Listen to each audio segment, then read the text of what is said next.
So you'll notice that the title is a little bit different than the published title, and as I was thinking about preparing the talk, I was asking myself, I'd given the talk title very quickly to Kate, so I just kind of threw it at her in an email, here, go with this. And I was thinking about it, and you'll notice there's a little slight difference in the punctuation. I had used a colon, but as I was thinking about it, and as I was preparing for the talk, I realized that this is still an open question to me, whether or not freedom of expression and safety or security, and I'm going to use those two words interchangeably, but I will define them at some point, whether those things have to be at odds with one another. So I'm just going to start with this quote from David Kaye, who's the current Special Rapporteur on the promotion and protection of the right to freedom of opinion and expression to the UN. He succeeds Frank LaRue, who is wonderful as well, both of them are. And the reason that I share this quote is that in a lot of the conversations that we've been having, particularly over the past 2 years, and I'll come back to why the 2 years are significant, there's this divide that we're seeing between the online world and the offline world. Online terrorists do this, offline they do this. Online harassment looks like this, offline it looks like this. Honestly, I don't buy it. I don't see that line as a hard line. I see my world as being both online and off, being integrated with one another, being almost intersectional, if you will, between the online and offline world. And so looking at, the different tools that we use, the different weapons or the different things that can be used as weapons. One of the comparisons that I often hear when I'm talking about encryption or the use of other privacy-enhancing technologies is that, what about like cars, for example? We know guns kill people, of course, but cars also kill people. Cars also get us from point A to point B. And I think that that's true of the internet and the tools that we use along with it as well. So as David Kaye says, just as the telephone may be used both to report a crime to the police and to conspire to commit one, so too may the internet be abused to interfere with the rights of others, national security, or public order. Obligatory cat photo. Thank you, I do too. So we all want to feel safe. When we leave the house in the morning, we want to feel safe as we walk to our jobs, as we go about our jobs, as we walk from our jobs to happy hour, as we drink at happy hour, or whatever it is that we're doing after work, we want to feel safe. And the same goes for being online. When we tweet, when we Facebook, when we interact with strangers or people that we know, when we publish information, we want to be able to feel safe, we want to be able to feel secure, and we want to feel free as well. But right now, for a lot of people, the internet doesn't feel safe. And I think that there's a lot of different aspects of this. I know that most of this week, for those of you who are part of the program, most of this week is about talking about countering violent extremism and the safety issues that come along with that, as well as the freedom of expression issues. I'm going to broaden this a little bit to talk about some other issues of safety as well.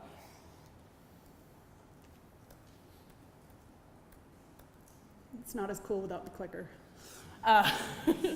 So there are myriad threats that we face when we go online. And I started with the blue and then added the red to kind of denote different kinds of threats. But really what we're looking at is this.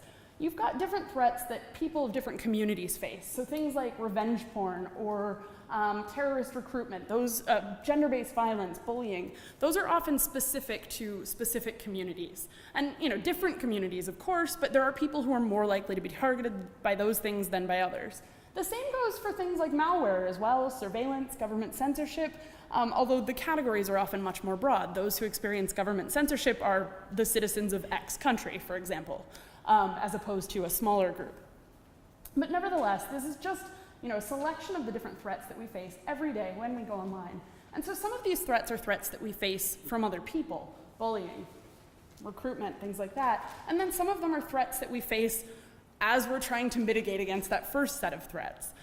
So as we fight back against bullying, we might see more censorship or more surveillance. As we fight back against threats and harassment, we might see a threat to anonymity coming from our governments or from other regulatory bodies.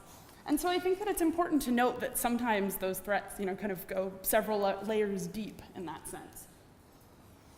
So this is going to be obvious to everyone, but there currently exists a tension between safety and free expression online. And that tension comes about often when we are actually trying to protect people. So as we're trying to protect the right to free expression, for example. So let me use an example. to explain what I mean. So there's been a lot of talk over the past couple of years, specifically around the harassment that certain communities, and I'm going to say women in particular, as I am one and feel that I can represent that community reasonably, that people experience as they go online, right? And so as we try to protect against harassment or against the experience of harassment, we're often trying to find solutions that enable people to speak more freely, right? So harassment can have a chilling effect on people's speech, and so in order to ensure that they have the right to speech or the ability to speak freely, we often create other protections. But then sometimes those protections themselves become threats. I hope that that wasn't too crazy. Let me give a concrete example. So if I am experiencing harassment online, often the instinct might be to shut the other person down, right? And of course, and I'll get into this as well, and I'm sure many of you know, of course there are sometimes reasonable restrictions to be placed when there is a threat, when there is incitement, things like that. But what about just ordinary average harassment? How do we deal with that? Come to that in a minute. First, though, I want to get to the definitions. What do we mean when we say online safety or security? And I'm going to use both here. Any examples? Just shout them out. I can look down so I don't know who's talking. Doesn't matter. What do you think of when you hear online safety or security? Privacy of your own data. Okay. Privacy of your data. Any more?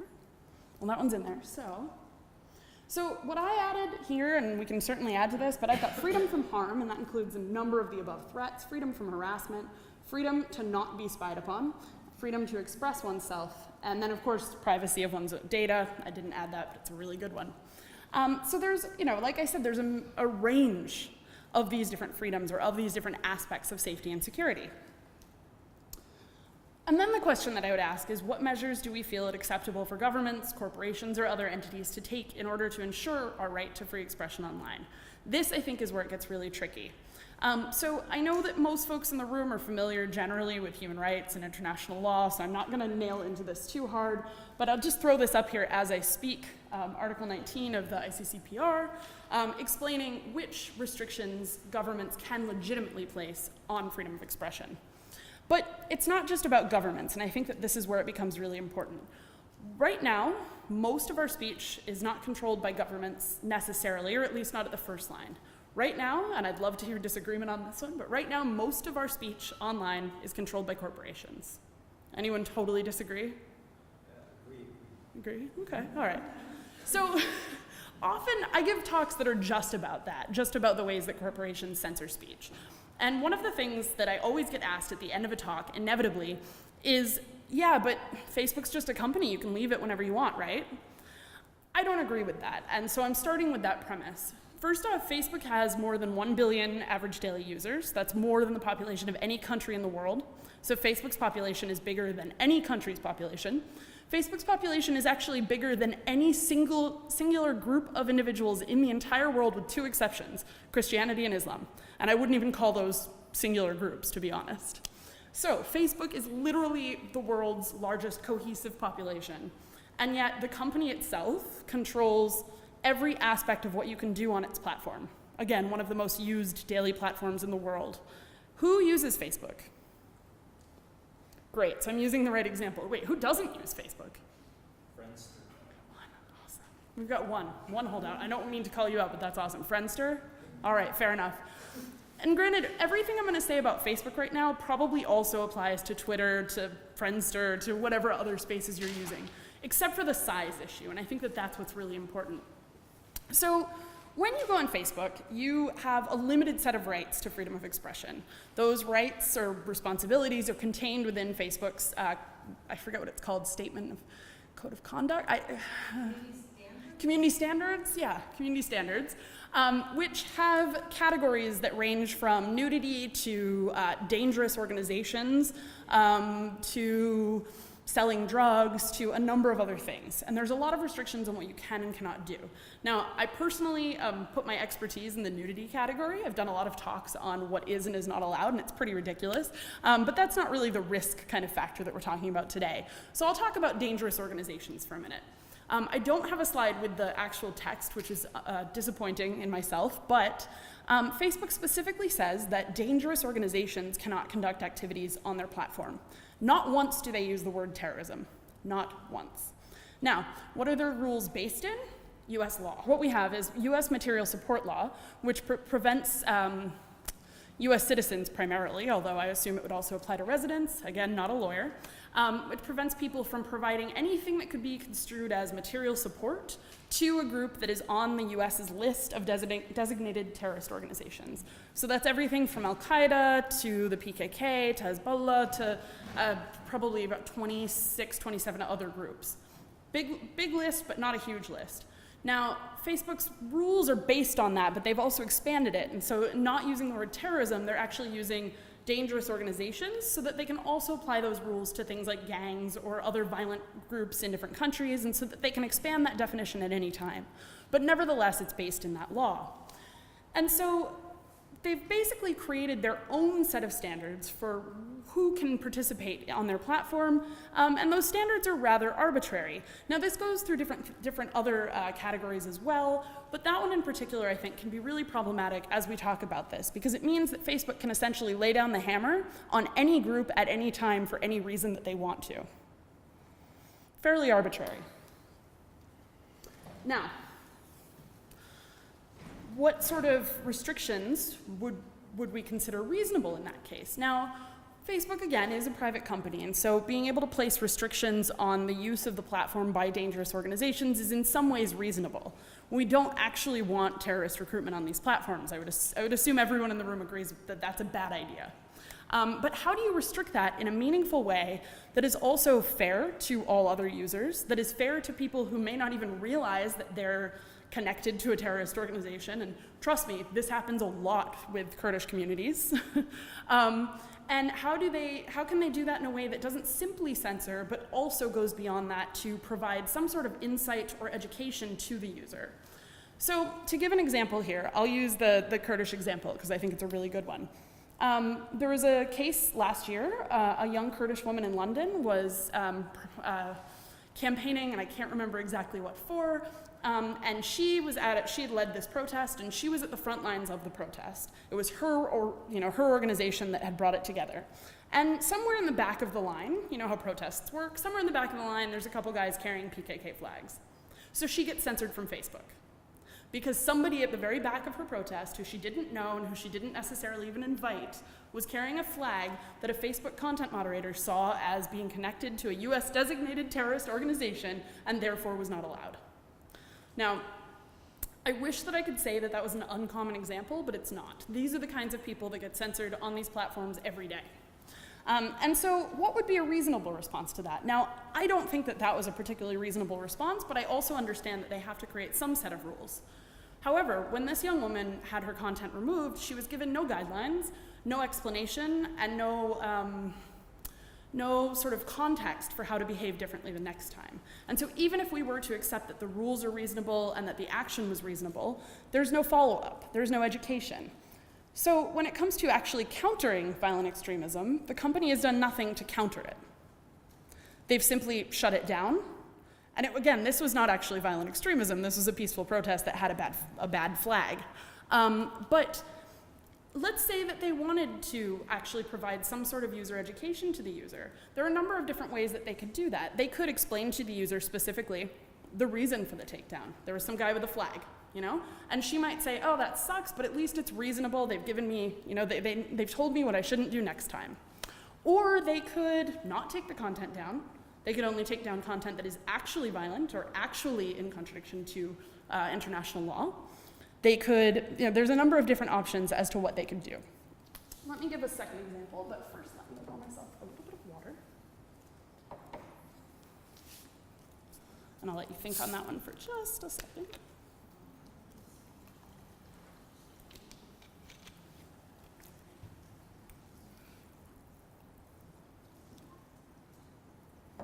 All right, so my second example would be gender-based harassment.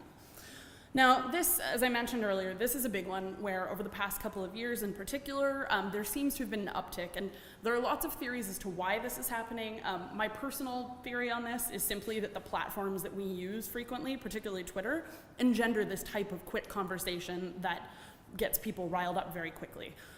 It's a pretty simple explanation. It's probably not a complete one, but this has been my experience. When I get harassment on these platforms, it's usually just rapid and meaningless. But nevertheless, it's a problem, and it can be really demeaning. It can be incredibly hurtful, and it can cause real-life harm to people who experience it.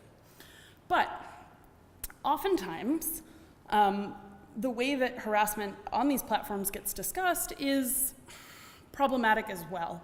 Because we've got people saying that, on the one hand, that, everything is harassment. Any kind of, angry tweet at someone is harassment. And then on the far other hand, you've got people, excusing their behavior and saying that, well, I should have the right to say this. Now, these are US companies, again, so legally, unfortunately, a lot of the content that would be considered harassment, a lot of the stuff that falls in the middle, is probably legal speech. But these companies do have the right to restrict it as they see fit. And so right now, and I'll focus on Twitter instead of Facebook this time as being a more public platform, right now we're in this sort of messy area where the companies don't really know what to do. I'm going to give you a couple of different examples that, in my opinion, shows the ways in which companies are incredibly inconsistent about this. So has anyone heard of Chuck Johnson? No? No? Oh, great. I haven't gotten to tell this story to a new audience yet. So there's this guy called Chuck Johnson. He's a jerk. He's also a journalist. He's a right-wing journalist, and I would say, to be perfectly honest, he's exhibited some pretty fascist opinions in the past, but nevertheless, he's a journalist. And he was using Twitter to regularly harass other journalists.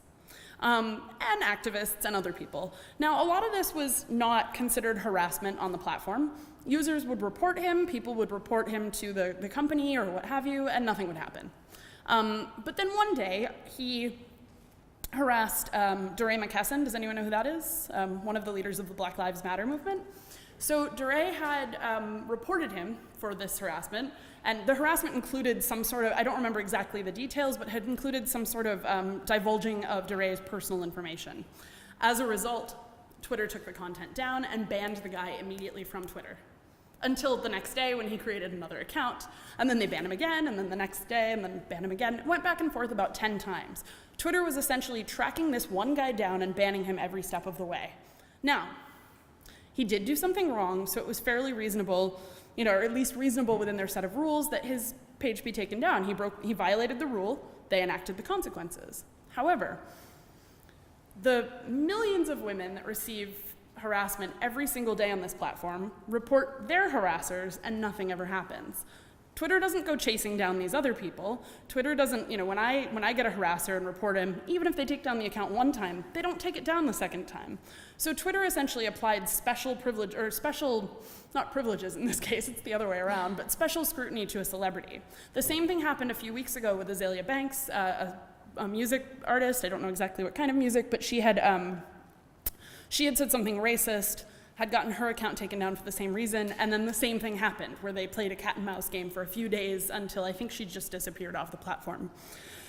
So the problem here is essentially that companies can't do this successfully. They've failed. And in my opinion, they've already failed. It's too late. There are changes that they can make, and I'll get to those in a minute.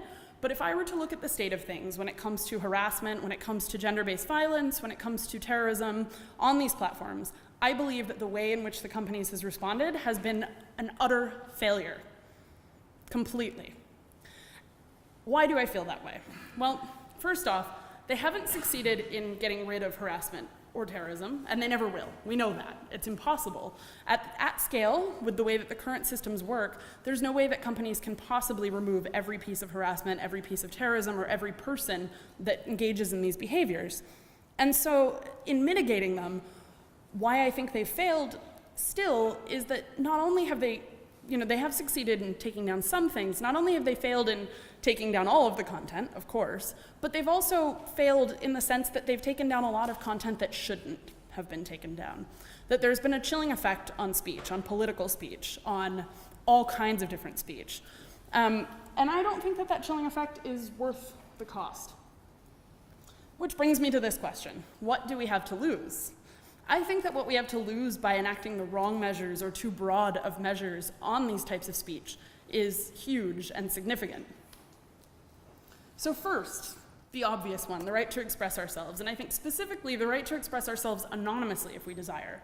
Anonymity is it's at the front line. It's the first thing that's going to go. As soon as our rights start to be taken away on these platforms or in terms of our governments, anonymity, the right to anonymity, will be the first to go. We've already seen it go on social platforms. So Facebook does not allow anonymity. And again, the same thing as before. Many people get away with it. I've got plenty of friends, I'm sure there's some of you in this room, who are using names that are not the name on your identification card. And I'm glad, and I'm not going to report you for that. But Facebook applies additional scrutiny to people who are well-known, people who are famous, people who are transgender, et cetera. And so most of the people who are deeply affected by that policy are minorities. But beyond that, governments have already started to try to take away our right to anonymity. So we saw this in South Korea several years ago, although that's been rolled back, thankfully. But we're seeing it increasingly in other parts of the world as well, increasing calls for it in Europe and in the United States. I believe that anonymity is a fundamental right. I believe that it is encompassed in our right to free speech, our right to free expression, and that if we lose that protection, then we lose a lot of the valuable voices that don't feel comfortable or safe speaking using their real names. It's very simple to me. I've been in this position, I think a lot of people have been in this position, and I think it's often the most vulnerable people who are in this position. The second one, of course, is very, connected, but the right to privacy. And I think that, the right to privacy is sort of a vague right when we think about it, but it goes back to the thing that I was saying before, freedom from things. Privacy is essentially the freedom from scrutiny, the freedom from being interrupted at dinner, the freedom from being walked in on in the bathroom or whatever. It's a number of different things, but it's the right to have control over your personal life and your personal data. And that's incredibly important. And what we're seeing right now is with, for example, with Apple in the US, with the calls to, for Apple to, to sort of break its encryption, sorry? To unlock it. Yeah, to unlock it, essentially, to make their private whatever available to law enforcement. We're essentially allowing, that might be great for this one specific case, but as soon as we allow law enforcement to have access to that, it ruins privacy for the rest of us as well. There is no way to simply backdoor a tool or a technology for one situation and not for the other. Once you've done it for everyone, and then all of our privacy is at risk. I'm not going to get into details specifically about encryption today. I hope that that's part of the conversation this week in general. But if you don't know what I'm talking about, I'm more than happy to answer that in the questions after. And then I think we've also got control over our data and personal information, which was the great example that came up in the beginning. It goes, again, hand in hand with privacy, but as soon as we allow companies, for example, to violate our right to privacy, to collect data on us, to allow law enforcement extra access to that data, as calls in Germany are happening right now, we lose control over our own data and our own personal information. And I do think that all of these things connect back to the right to free speech, because if I can't control my own data, I'm much less likely to put any of it on the internet. If I don't have control over it, I'm not going to share it. And that essentially means that less knowledge out in the world, less information. But we have to find balance. A little balance there. So I feel like I'm coming to the conclusion way too quickly, but we can keep talking and answering questions, and I can dive back into other examples. I'm so sorry, I'm bad with slides, you guys.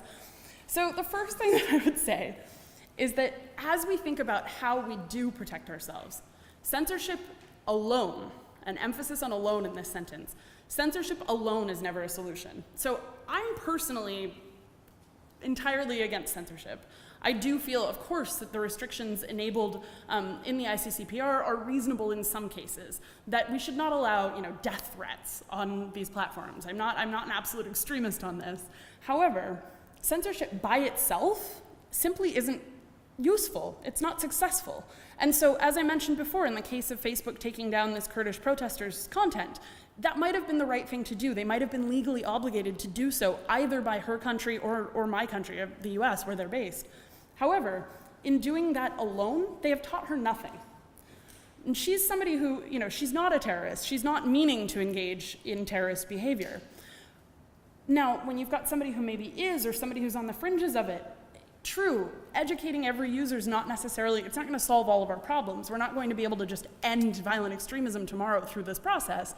But all of those fringe users matter. These people do count. They do matter.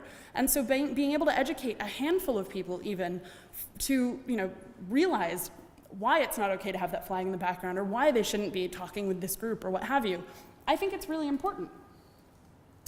The second one, and this is kind of a bit more around harassment, but I think users should have access to tools that allow them greater personal control. And so, for example, Twitter users, who uses Twitter? Okay, about half. So do you ever block people? Awesome, okay, yeah, me too, like every day. I block people every day, and I don't even care. I do it because I get a lot of harassment. I block people even if they're just annoying me on a bad day. I'm not kidding. I don't feel that I'm restricting their freedom of expression, and I do feel that they're trying to restrict mine through their harassment. But essentially what I'm doing is I'm putting a wall and saying, okay, you can still read what I have to say. You can still find me over here. Maybe you can walk up to me in a cafe and talk to me, but I don't need to deal with this right now. However, these tools don't work very well, and a lot of people have talked about this, why they don't work. And so there is kind of a movement to allow greater granularity in the use of these tools. A lot of people are lobbying companies to do this. I'm hoping that this is successful. We've seen kind of the proliferation of tools like Block Together, which allow people to create block lists. There are problems with these tools as well. I somehow am on some block list that's followed by a bunch of journalists, which means for some reason I can't tweet at these journalists. I can still send them an email though. It's not the end of the world. Law enforcement and the judiciary must be trained to understand online threats. I can't stress this enough. And this is true everywhere. This is true in the US, where we know that our judges, even on the Supreme Court, don't always know that much about how the internet works.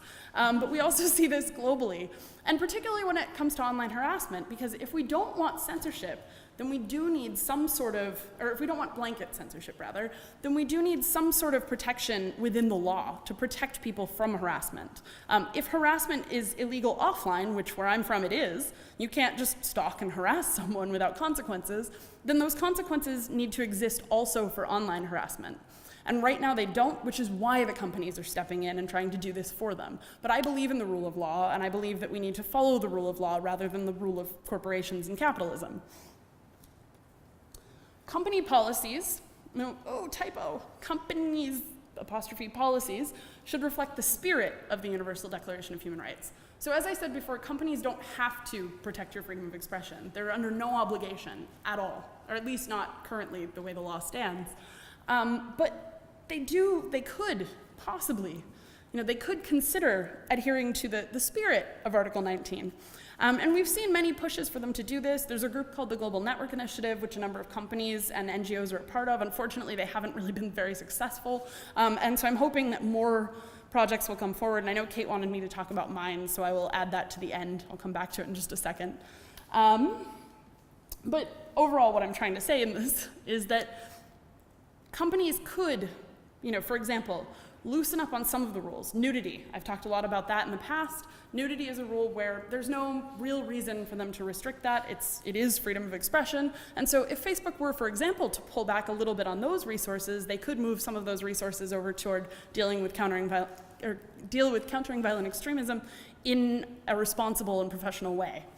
And I think that also means that companies need to provide resources and have resources at hand and have the right people dealing with this content. Because right now, what we know from their content moderation practices, it's not experts dealing with terrorism. It is not. I can assure you of that. It's low-paid workers.